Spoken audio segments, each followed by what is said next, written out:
Hi friends, आपका स्वागत है इस चैनल पे। मैं भारती सर आप लोग को आज से मैट्रिक का संस्कृत विषय का क्रैश कोर्स चालू करने जा रहा हूँ, जिसमें हम लोग दिसंबर लास्ट तक पूरा सिलेबस ख़त्म कर लेंगे। चलिए शुरू करते हैं। इस चैप्टर का नाम है पाटलिपुत्र वैभव। इस चैप्टर में अधिक से अधिक अंक प्राप्त किए जा सकते हैं और एग्ज़ाम में भी ज़्यादा अंक इससे पूछे जाते हैं।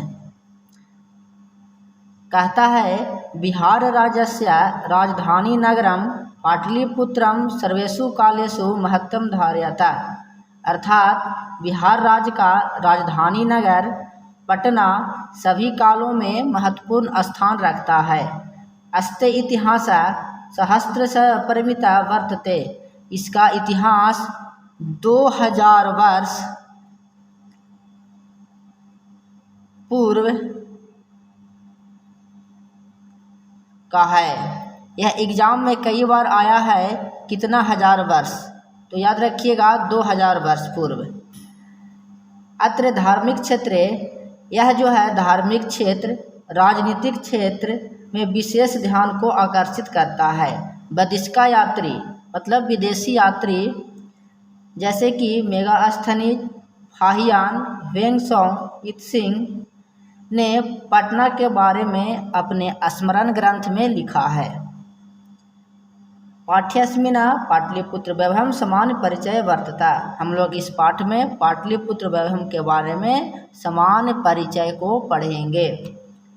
कहता है प्राचीनेषु भारतीयेषु नगरेषु पाटलिपुत्रम वसुदीप्तम महानगरम बहुता। कहता है प्राचीन भारतीय नगरों में जो जिसका विशिष्ट स्थान है, जो गंगा नदी के तट पर है, उसमें पटना का महत्वपूर्ण स्थान है। यह एक महानगर है। इसके बारे में दामोदर गुप्त ने इसके विषय में दामोदर गुप्त नामक कवि ने अपना एक काव्य लिखा है, जिसका नाम है कुटनी तखावे। एग्जाम में कई बार आया है। कुटनी मात्य काव्य किसके द्वारा लिखा गया है? तो दामोदर गुप्त के द्वारा। इन्होंने इस काव्य में बोला है एक अस्ति महिम तिलकम सरस्वती कुल गृहम महानगरम नामना पाटलिपुत्र परिभित पुरंदम स्थानम। अर्थात यह महानगर पटना पृथ्वी का तिलक है, सरस्वती का कुल गृह है तथा इसकी सुंदरता इंद्रपुरी के समान है। एक बार फिर से सुन लीजिए। यह महानगर पटना पृथ्वी का तिलक है, सरस्वती का कुल घर है तथा इसकी सुंदरता जो है इंद्रपुरी के समान है। कहता है इतिहास श्रूयते यत्र गंगा स्थिरे बुद्ध काले पाटलिग्राम नाम स्थिता आसीत् यत्र च भगवान बुद्धस्य बहुकृता समागता। कहता है इतिहास में सुना गया है कि गंगा नदी के तट पे बुद्ध काल में यह जो पटना है स्थित था। यहाँ पे भगवान बुद्ध की कृतियाँ मिलती है। उनके द्वारा कहा गया कि यह एक महानगर है तथा उन्होंने यह भविष्यवाणी की कि पटना का विनाश 3 कारण से होगा। कला मतलब ईर्ष्या, अग्नि और जल। अग्नि इसलिए क्योंकि वो पूरा पटना लकड़ी का बना हुआ था, जो जल में भी डूब सकता है या बह सकता है। कहता है चंद्रगुप्त मौर्य के काल में यह नगर की रक्षा व्यवस्था बहुत ही मजबूत थी, शोभादायक थी तथा प्रियदर्शी अशोक के समय में सुंदर एवं समृद्ध थी।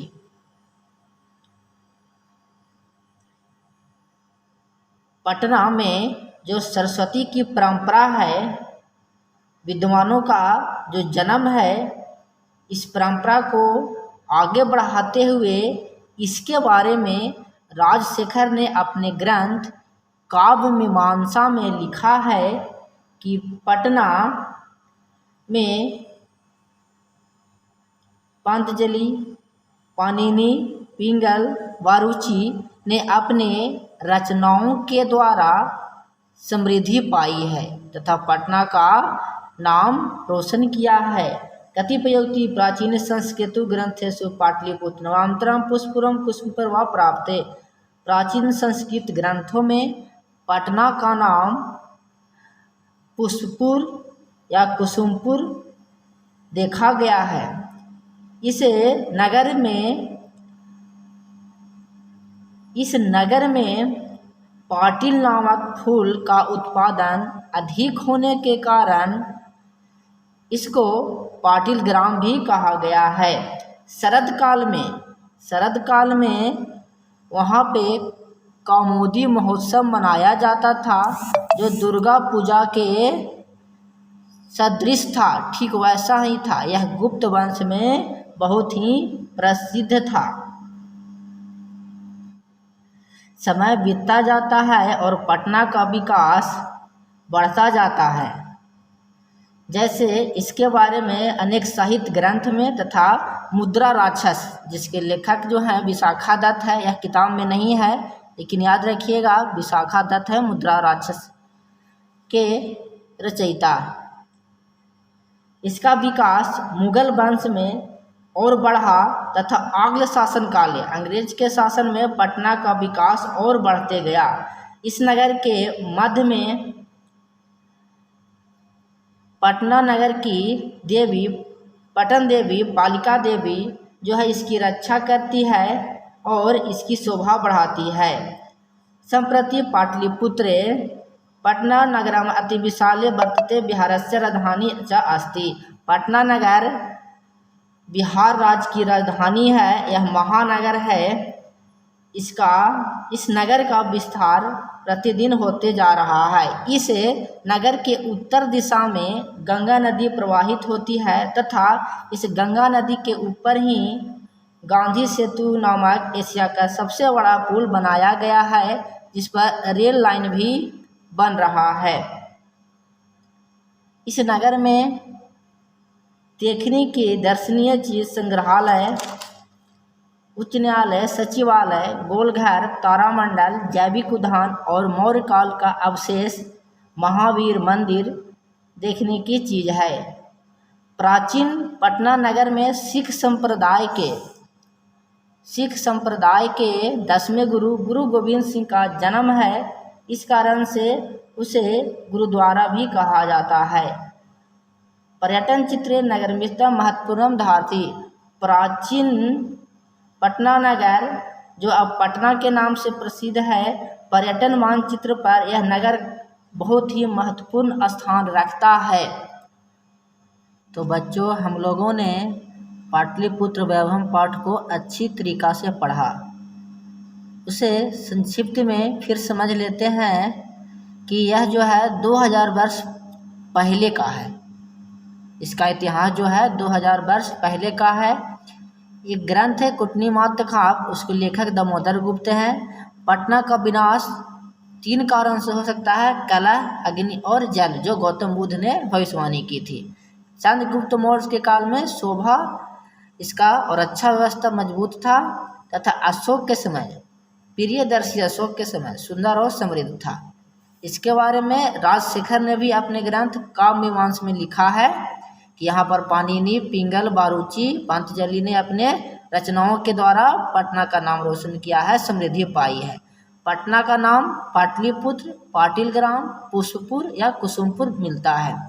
पुष्पपुर इसलिए मिलता है कि यहाँ फूलों का उत्पादन अधिक होता है और पाटल नामक फूल का उत्पादन अधिक होने के कारण इसका नाम पाटलिपुत्र या पाटिल ग्राम पड़ा है।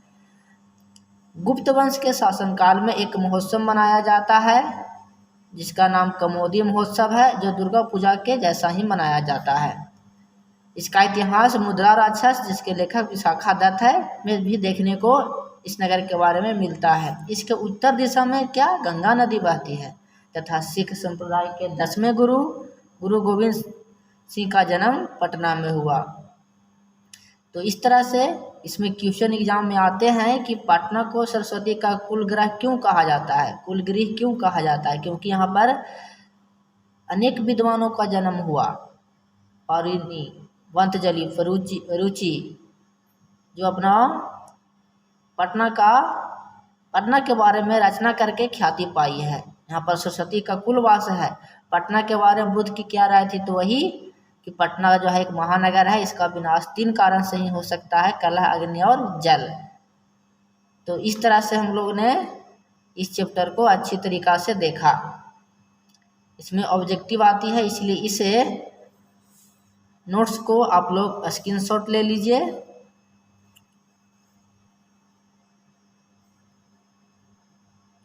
और अगला चैप्टर हम लोग पढ़ेंगे